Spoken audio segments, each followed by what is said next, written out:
কয়েকদিন ধরে সোশ্যাল মিডিয়ায় একটা ভিডিও ঘুরছে, মোটু পাতলু আর নেই। ভিডিওতে দেখা যাচ্ছে বিশাল একটি ঘরের ভিতরে অন্ধকার ঘর। তার ভিতরে মোটু পাতলু, ডক্টর ঝটকা, ঘসিটারাম আর চিংগাম চাওয়ালা পড়ে আছে। ঠোঁট নড়ছে না, শুধু অন্ধকার। দীর্ঘ 1 যুগেরও বেশি সময় ধরে চলে আসছে এই মোটু পাতলু কার্টুন তার জনপ্রিয়তা ধরে রেখেছে। এখনো মানুষ আজও তাদের ভুলতে পারেনি। সত্যি কি আর কোনো নতুন পর্ব আসবে না মোটু পাতলুর? চিরদিনের মতো শেষ হয়ে গেল? এতদিন ধরে চলে আসা একটা অ্যানিমেশন কার্টুন কি সত্যি শেষ হয়ে গেল?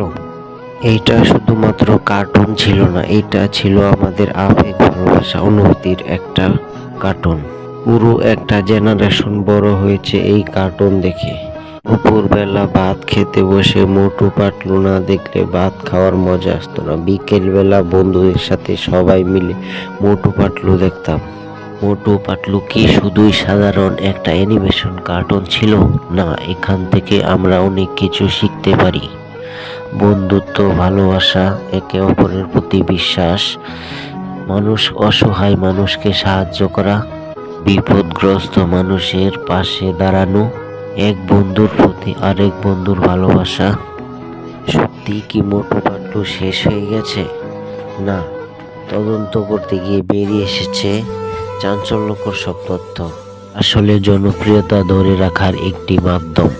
মোটু পাতলু কোনো বাস্তব চরিত্র নয়, এটি একটি 3D অ্যানিমেশন ভিডিও। সোশ্যাল মিডিয়ায় সবচেয়ে বেশি যে কথাটা ঘুরপাক খাচ্ছে সেটা হলো মোটু পাতলু কার্টুন যে লোকটা বানাতো সেই লোকটা মারা গেছে। বাস্তবতা আসলে ভিন্ন। মোটু পাতলু কোনো একজন লোকে তৈরি করে না, এটি তৈরি করে বড় অ্যানিমেশন টিম, যার মধ্যে 4 থেকে 500 লোক কাজ করে। এটি আসলে ফ্যান মেড হরর এডিট, বাস্তব নয়।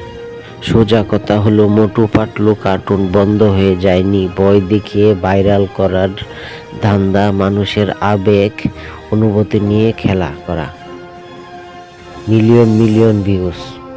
আজ মোটু পাতলু কার্টুন বন্ধ হওয়ার ভিডিও ভাইরাল হয়েছে, কাল হয়তো ডোরিমন কিংবা অন্য কোনো কার্টুনের ভিডিও ভাইরাল হবে যে বন্ধ হয়ে গেছে, আর তৈরি হবে না।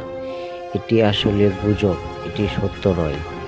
সোশ্যাল মিডিয়ায় এ ধরনের ভিডিও দেখলে কেউ গুজবে বিশ্বাস করবেন না, কারণ গুজব ভাইরাল হয় কিন্তু সত্যতা কখনো যাচাই করা হয় না।